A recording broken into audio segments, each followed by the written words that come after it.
નમસ્કાર ખેડૂત મિત્રો, હું રમેશ રાઠોડ, વિષય નિષ્ણાત પાક સંરક્ષણ, કૃષિ વિજ્ઞાન કેન્દ્ર ગીર સોમનાથ. ખેડૂત મિત્રો, આજના કાર્યક્રમની અંદર આપ સર્વે મિત્રોનું હાર્દિક સ્વાગત છે. મિત્રો, આજે ફક્ત ને ફક્ત આ વિડીયો આપ સૌને આભાર પ્રગટ કરવા માટે છે, કારણ કે 17 જૂન 2011ના રોજ મારી આ નોકરીની સફરની શરૂઆત કૃષિ વિજ્ઞાન કેન્દ્ર અંબુજા ફાઉન્ડેશન કોડીનાર ખાતેથી કરી.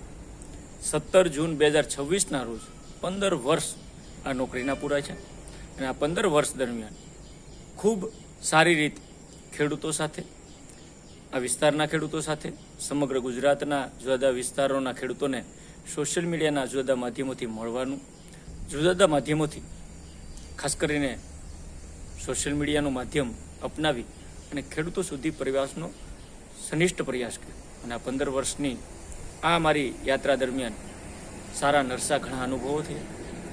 મને લાગે છે કે ખેતીની અંદર જ્યારે સરકારશ્રી, જુદી જુદી સ્વૈચ્છિક સંસ્થાઓ, જુદા જુદા પ્રાઇવેટ સેક્ટરો, જુદા જુદા એની અંદર કામ કરતા લોકો અને ખેડૂતો આ બધા જ્યારે સાથે મળીને કામ કરે તો આપણે પરિણામલક્ષી એની અંદર કંઈક કામગીરી કરી શકીએ. મને આ 15 વર્ષ દરમિયાન જે પણ ખેડૂત મિત્રો સાથેના મારી મુલાકાતો, એમના ખેતરની મુલાકાત હોય, તો તાલીમ કાર્યક્રમો દરમિયાન મુલાકાત હોય, સોશિયલ મીડિયાના જુદા જુદા માધ્યમોથી મેસેજ દ્વારા મુલાકાતો થઈ અને એમાં ઘણા બધા પરિવર્તનો પણ દેખાણા છે. ઘણા બધા ખેડૂત મિત્રોએ છેલ્લા 3, 4, 5 વર્ષની અંદર પોતાની ખેતીને એક આધુનિક ખેતી બનાવી. પોતાના વાવેતરથી લઈને લણણી સુધી, પાકના બિયારણથી લઈ અને બજાર સુધીની જુદી જુદી પદ્ધતિઓમાં ક્યાંક ને ક્યાંક નાના મોટા ફેરફાર કરી અને પરિણામો મેળવ્યા છે. મિત્રો, મને લાગે છે કે આ દરેક સેક્ટરોની અંદર જ્યારે આપણે કામ કરતા હોઈએ છીએ ત્યારે ખેડૂત એક ખૂબ મહત્વનો અંગ હોય છે. જો આ દેશનો ખેડૂત દુઃખી હોય તો ક્યારેય આ દેશ સુખી ન થઈ શકે. અને ખેડૂત જો સુખી હશે, ખેડૂતના ચહેરા ઉપરનું સ્મિત હશે, તો આપણે સૌ સુખી થશું. એટલા માટે આ જગતના તાતને, જગતનો અન્નદાતા છે, જગતનું પેટ ભરવાવાળો છે, એ ખેડૂતોએ પણ નવી નવી જે ટેકનોલોજીઓ છે, નવા માધ્યમો છે, નવી માર્કેટિંગ વ્યવસ્થામાં પણ પડવાની જરૂર છે. પોતાની ઉપજ જે પેદા કરે છે એને વેચાણ સુધી લઈ જવાની પણ જરૂર છે. તો જ આપણને એમાંથી કંઈક મૂલ્ય એનું વધશે અને મૂલ્ય વૃદ્ધિના સ્વરૂપમાં આપણને પૈસા પણ મળશે. મિત્રો, મારે તમારો સૌનો ખાસ આભાર એ માટે માનવો પડે, કારણ કે 15 વર્ષ દરમિયાન ઘણો બધો સાથ અને સહકાર મળ્યો છે. ઘણી વખત આપણે એવું કહેતા હોઈએ છીએ કે સંશોધનો જે થાય, સંશોધન કરવાવાળા લોકો ખૂબ તપ અને તપસ્યા કરતા હોય. 10 વર્ષ, 20 વર્ષ, 15 વર્ષ, 5 વર્ષ સુધી એક વસ્તુ ઉપર સંશોધન કરે, કોઈ નવી ભલામણો આવે અને આપણે ખેડૂતોને આપતા હોઈએ છીએ. એનું તો એક કાર્ય છે. પરંતુ ઘણા બધા ખેડૂતો પાસેથી પોતાની કોઠાસૂઝ, પોતાની આવડત અને એ પ્રમાણેના પરિવર્તનો કરીને ખેડૂતોએ પણ કંઈક નવીન એવું કર્યું છે કે જે બીજા હજારો ને લાખો ખેડૂતોને ઉપયોગી બને. મને એવા ખેડૂતો પાસેથી પણ ઘણું બધું શીખવા મળ્યું છે.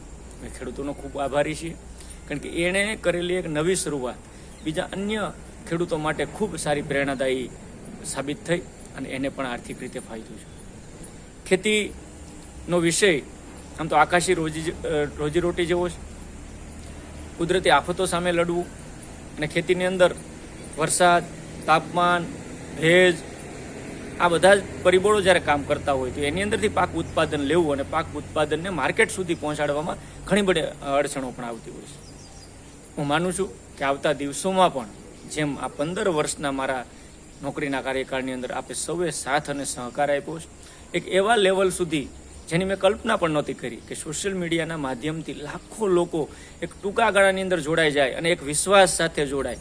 અને એવો વિશ્વાસ હોવો જોઈએ કે જે પ્રમાણિકપણે એક પારિવારિક સંબંધોના સ્વરૂપમાં એક વિશ્વાસ પેદા થાય. બાકી તો ઘણા લોકો માહિતી આપે છે, ઘણી બધી એડવર્ટાઇઝમેન્ટો થાય છે, ઘણા બધા વેચાણની દુકાનો ચલાવે છે, પરંતુ એનામાં અને આપણામાં ઘણો બધો જમીન આસમાનનો તફાવત છે. અને વારંવાર એવું તફાવત સમજાવવામાં જ મારો ઘણો બધો સમય આપું.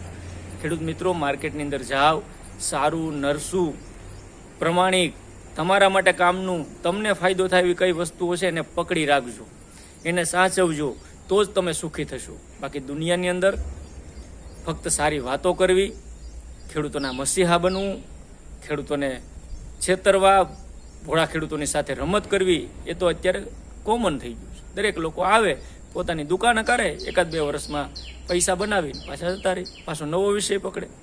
તો મિત્રો એ લોકોથી છે જ શું, તમને જે ઓથેન્ટિક સંસ્થાઓ છે, જે સરકારશ્રીના મેં કીધું કૃષિ વિજ્ઞાન કેન્દ્ર હોય, કૃષિ ઇન્સ્ટિટ્યૂટ હોય, જુદા ખેતીવાડી વિભાગ, બાગાયત વિભાગ, પશુપાલન વિભાગ, જે સરકારશ્રીએ શરૂ કરેલી આ બધી સંસ્થાઓ છે, એમના અધિકારીશ્રીઓ, પ્રાઇવેટ સેક્ટરના સારા અધિકારીઓ, સ્વૈચ્છિક સંસ્થાના કોન્ટેક્ટમાં રહી અને તમારી ખેતીને કંઈક સુધારા તરફ લઈ જઈ શકાય અને આવતા દિવસોમાં ખેતીનું મૂલ્ય વધે, ખેતી અને ખેડૂત બંને સમૃદ્ધ બને, એ દિશામાં આપણે સૌએ સાથે મળીને કામ કરવાની જરૂર છે.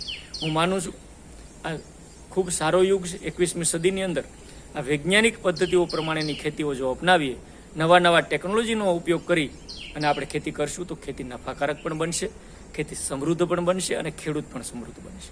મારી પાસે એવા ઘણા બધા ઉદાહરણો છે. ઘણી આ વાત કરતા હોય જ્યારે ખેડૂતો, હું પણ જાણું છું, આર્થિક રીતે ખેતી આજે પોસાય એમ નથી. 100માંથી 80 લોકો એવું કહે કે ખેતીમાં કંઈ વધતું નથી. સ્વૈચ્છિક વસ્તુ છે અને સ્વાભાવિકપણે જ્યારે આ ફિલ્ડની અંદર કામ કરતા હોય તો આવા પ્રશ્નો આવતા પણ હોય છે. પરંતુ એવા મિત્રોને કહું છું કે જે 20% લોકો, આ 100માંથી 80% લોકો જ્યારે આ પરિસ્થિતિમાં જીવે, તો આ 20% લોકો જે કોણ છે કે જેને ખેતીમાં ખૂબ સારી કમાણી કરે છે, આર્થિક રીતે ખેતી પોસાય છે, માર્કેટિંગ સુધી પહોંચાય, તો એવા વર્ગની અંદર આપણે સમાવેશ થવો છે. એટલા માટે આધુનિક ખેતી શીખવી જરૂરી છે. મેં કીધું ને કે બીજથી લઈને બજાર સુધી તમે વાવેતર કરો છો, ત્યાંથી લઈ વાવેતરનું બિયારણ હોય, ખાતર હોય, દવાઓ હોય, એની મૂલ્ય વૃદ્ધિ હોય, એનું ગ્રેડિંગ હોય, એનું પેકેજિંગ હોય, એનું બ્રાન્ડિંગ હોય અને એની માર્કેટિંગ હોય અને ગ્રાહક સુધી સીધા કોઈ વચેટિયા વચ્ચે આવ્યા વગર, હું ગ્રાહક છું, તમે ઉત્પાદક છો, તમે પેદા કરો છો, તો મને સીધો કોન્ટેક્ટ કરીને મારી સાથે સીધી લિંક કરો. આ પરિસ્થિતિ જો આવતા દિવસોમાં કરશું તો ખેતીમાં ચોક્કસથી સુવર્ણકાળ આવશે. આવતો દિવસ ખેતીનો હશે, કારણ કે આ એક જ એક વસ્તુ હું તો હંમેશા વાત કરું છું કે ખેતીના વિષયમાં આપણે છીએ બધા એટલે નસીબદાર છીએ. ખેતી અને ખેડૂત સાથે કામ કરવાનો જેને પણ મોકો મળે છે, જે પ્રેક્ટિકલી ખેડૂત તરીકેનો જન્મ આપણે લીધો છે, એ ખૂબ ભગવાને આપણે આશીર્વાદો આપ્યા છે અને બીજા લોકોના પેટ ભરવાનું કામ આપણે કરીએ છીએ. તો આ દિશામાં ખૂબ સારી રીતે ખેતી કરીએ, એ દિશામાં આગળ વધીએ. મારા આ 15 વર્ષના કાર્યકાળની દરમિયાન મને જે મિત્રોએ સાથ અને સહકાર આપ્યો છે, એવા મારા સાથી મિત્રો હોય, પરિવારજનો હોય, કુટુંબીજનો હોય, આખી વ્યવસ્થામાં જોડાયેલા દરેક ખેડૂત મિત્રો, જુદા જુદા વિસ્તારના ખેડૂતો, જુદી જુદી સંસ્થાઓ, સરકારશ્રીના વિભાગોના અધિકારીશ્રીઓ, નિવૃત્ત અધિકારીશ્રીઓ કે જે હંમેશા એક બળ પૂરું પાડે છે, એવા વડીલ ખેડૂતશ્રીઓ છે કે જે મેસેજ દ્વારા, ફોન દ્વારા એક જે કાર્ય કરીએ છીએ, કાર્યને બિરદાવે છે. બિરદાવવા માટે કોઈ બીજા તાજ પહેરાવવાની જરૂર નથી હોતી. તમારા શબ્દો જ માં જ એવી તાકાત છે કે તમે કોઈને સારા શબ્દો, સારી વાણીથી સારી વાત કરો તો પણ એને એક જુસ્સો અને જોમ આવતું હોય છે.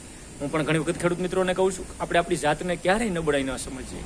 આપણે ન કરી શકીએ, આપણે ઉત્પાદન ન લઈ શકીએ, આપણી ખેતી સારી ન થાય, આવો વિચાર ક્યારેય ન કરીએ. આપણી પણ ખેતી ખૂબ સારી થાય. બીજા લોકોની કમ્પેરિઝનમાં આપણે એના કરતાં સારું ઉત્પાદન લઈ શકીએ, માર્કેટિંગ સારું કરી શકીએ, પૈસા સારા કરી શકીએ અને આપણી પરિવારનું ભરણ પોષણ ખૂબ સારી રીતે કરી શકીએ. તો એ દિશામાં આગળ વધીએ. આપ સૌને ફરી એકવાર આપનો સૌનો આભાર માની આપ સૌને શુભકામનાઓ પણ પાઠવું છું. આ જ રીતના આવતા વર્ષોમાં, આવતા દિવસોમાં હજી આ જે લાખો લોકોનો સમૂહ છે એને પણ મોટામાં મોટો સમૂહ બનાવીએ, સૌ સાથે મળી અને સૌના ચહેરા ઉપરનું સ્મિત, હાસ્ય આવે, આપણે સૌ સારી રીતે ખેતી કરતા થઈએ અને સારું પેદા કરી, ગુણવત્તાવાળું, કેમિકલ મુક્ત ખોરાક પેદા કરીને લોકોના પેટમાં એ પ્રકારનો ખોરાક આપતા થઈએ. એ દિશામાં આગળ વધીએ. આપ સૌનો આ 15 વર્ષના મારા કાર્યકાળની અંદર સાથ સહકાર આપવા બદલ ખૂબ ખૂબ આભાર. હૃદયપૂર્વક હું આપનો આભારી રહીશ. રમેશ, આપની જે પણ આ મારા ઉપરનું ઋણ છે એને ચૂકવવાનો પ્રયત્ન કરીશ. ફરી એકવાર કહું છું, આપ સૌ સાથે મળી ખેતીને નવા બદલાવ તરફ લઈ જઈએ, ખેતીને સમૃદ્ધ કરીએ, પ્રાકૃતિક ખેતી તરફ આગળ વધીએ. સારું ખોરાક જો ખાઈશું તો સારું તન અને મનથી પણ શુદ્ધ અને સાત્વિક રહીશું. એ દિશામાં આગળ વધીએ. એ જ વાત સાથે મારી આ વાતને અહીંયા પૂરી કરું છું. આપ સર્વે મિત્રોનો મારી સાથે જોડાવા બદલ ખૂબ ખૂબ આભાર. ધન્યવાદ. Thank you.